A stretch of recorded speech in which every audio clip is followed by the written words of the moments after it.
Hi, guys. My name is Roxanne Postel, and I wanted to come on here live this evening because, again, and I always say it, and you know I do, that it is an absolutely gorgeous day outside. I heard from a friend this morning, I believe, and she is in Missouri, and she said it was 39 degrees. I was It sounds so cold to me, but I grew up in that weather. So my heart goes out to her and my sister who's in Indianapolis. So I want to get started today talking with you about my book. I talk a lot about my book. It's called Coping with Cabin Fever, Anxiety, and Depression. And we have we have been in this state for at least 8 months since March. So at least 8 months, 9 months really. We've been in this state of cabin fever, anxiety, and depression. And I wanted to come on and start discussing cabin fever at first. So I have my book with me and I downloaded my book when it was just an ebook. But currently right now you can get the hard copy. The um it's in the description of this live.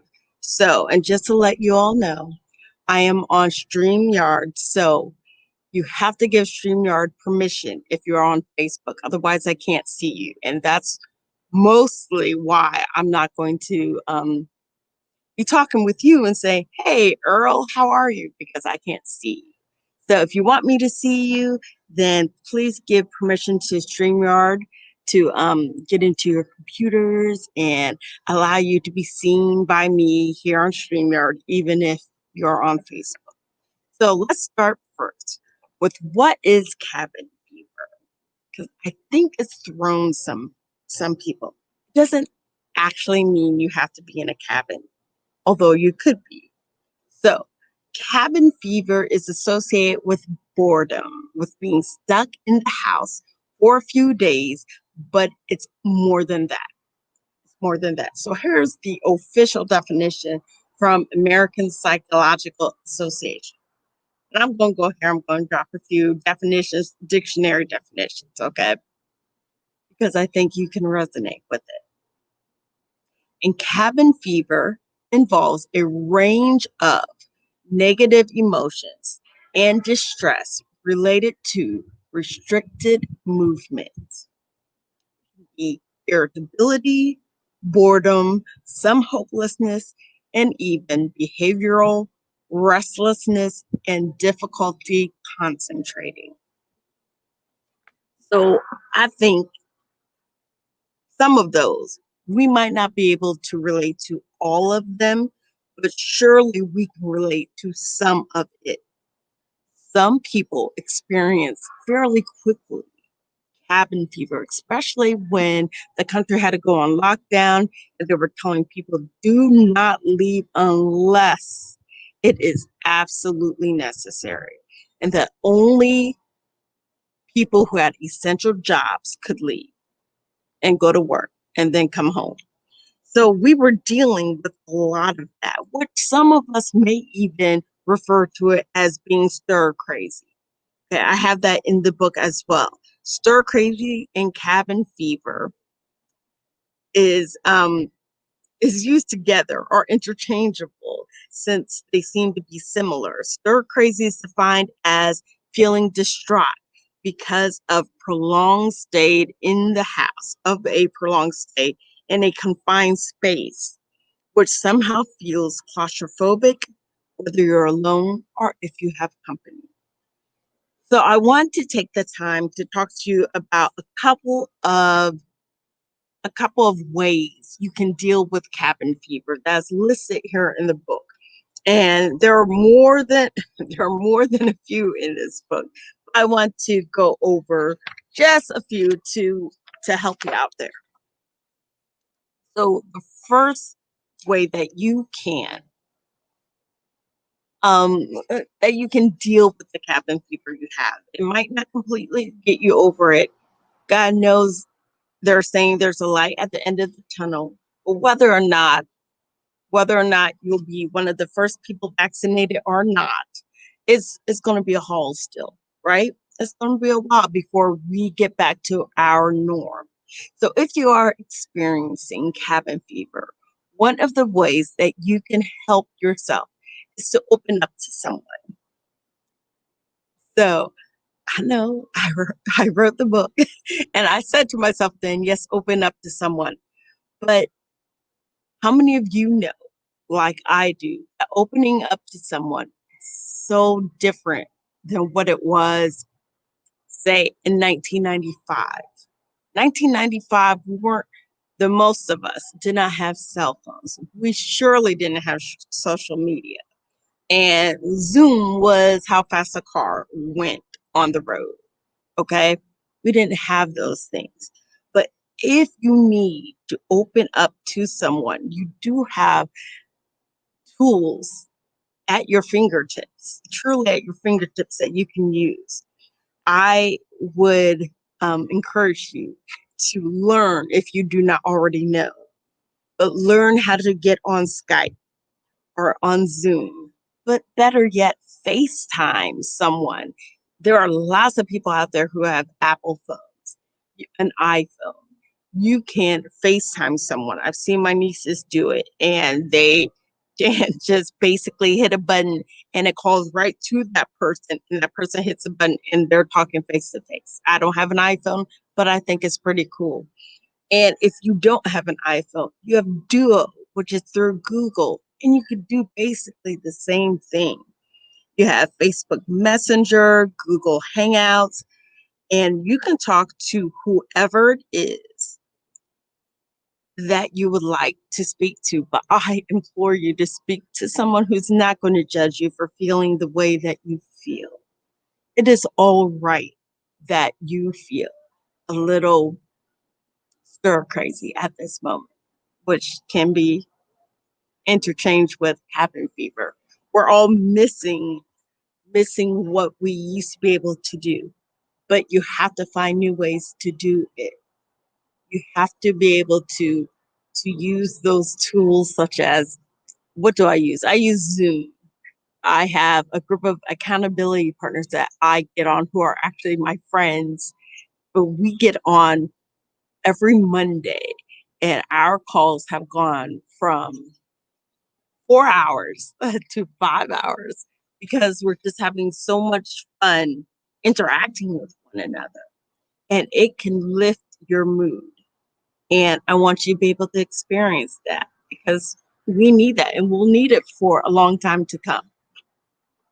Another way that you can deal with cabin fever is spend some time with nature. Now, I will be honest with you, I was never the type to spend a lot of time in nature because I have a husband who loves to be outside. And when we first got married, I was not the one. You want to go outside, go outside.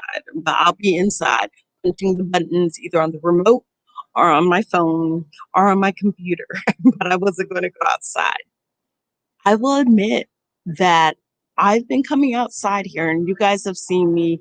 When you see me do my lives, I'm here on the deck, and you see all this beautiful nature behind me and the trees that are still green in December because I am in South Carolina. But it's a change of pace.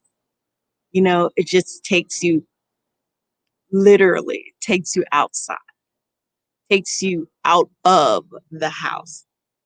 If you are tired of the same old same, go for a walk. Enjoy the enjoy the weather, which we're enjoying the weather down south. We are. I think it's like 70 today, 65 maybe. But we're enjoying the weather. We're able to go outside. Those of you who are in the cold, you're still able to go outside and enjoy the weather. I know that I have a niece who has done snow angels, and I don't know exactly who has gotten snow yet, but there's still time to have to enjoy outside, even if you go in the middle of the afternoon. It's not as cold as it is, say, right now going on 5 p.m. Another way you can enjoy nature, I have a lot of examples down here on this sheet. But another way that you can enjoy nature is you can go to your garden or your backyard and feel the fresh air. Talked about that just now. Open the windows and let the cool breeze inside and brighten up your room. I kid you not, the past 2 Sundays, possibly 3 Sundays, and most of the days in between, the sun that has come through my window just seems that much more brighter than it had maybe a few months ago. It has just thrown me, and I've been like, wow, that is gorgeous. The sun is gorgeous. Open up your windows. Open up not just your curtain, lift the window up and let the breeze go through your room or through the house. Don't just sit there in the air conditioning all the time or with the heat on all the time. Even if it's you are the same people in the house all the time and you don't feel like you need to have the air circulate because you're all in the same bubble. Let the air in. It will help. Um, Another one I have down here for nature is watch nature documentaries and listen to ambient sounds of nature. Now, I put that down there and I could laugh at myself, but I'm going to be honest with you. For me, it's not. I do like nature shows, but there's an app called Calm, and I'm not affiliated with them. I don't have a link for you to go to, but I love this app. They have music in there where it is actually letting you choose whether it be a waterfall, a creek that you can hear, if it's the birds out there you can hear. Um, it will allow you to even fall asleep to it. You could set a timer for it to go off so it doesn't completely drain your battery, but it's nice and it's so calming and relaxing to listen to. So I definitely want you to give that a try. So that was my number two. First one I said was to open up to someone. It doesn't have to be the people who are in your bubble. You can get on Zoom, on Messenger, or on Skype, or any of those things. Next one was to get out into nature. And the third one I'm going to talk about, I actually was looking at this list. I was like, uh, uh, I like all of them. Of course I do. But the second one here says recreate your favorite meal or drinks from a favorite restaurant. So the first thing that came to mind for me was was the breadsticks at Olive Garden. Although has not been my friend, if you're anything like me, I have for sure been eating my fair share of food, but it's been bread for me. So it's not exactly that I tried to recreate the breadstick, but I try to recreate it in whatever it is we're making. Like if we have garlic bread, try to put just enough garlic and put just enough seasoning on it. And I don't make it into a breadstick, but I don't want just the generic garlic bread out of the box.